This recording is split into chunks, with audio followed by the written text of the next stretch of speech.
Welcome to the Slop Farm. Enjoy the video. In this video, I will show how to iron Zion clothes step by step. Start by reading the care label and sorting garments by fabric weight. Use a clean iron and a steady ironing board for best results.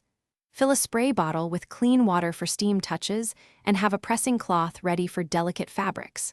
Work in a well-lit, ventilated area and keep safety in mind at all times. Begin by preparing your workspace and garment carefully to ensure smooth results. Lay the Zion clothing flat on the board and gently smooth wrinkles with your hands, aligning seams and hems.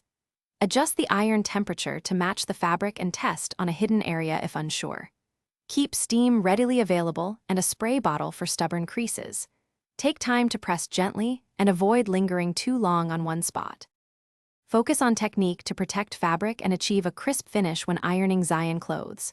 Use short, controlled strokes and follow the fabric grain to prevent stretching or distortion. Apply steam bursts for deep-set creases and lift the iron slightly at the end of each pass to avoid shine. For collars and cuffs, press edges first and move outward. Finish by hanging garments on a hanger or folding them carefully to keep them smooth. Thanks for watching. Consider subscribing if we helped you today.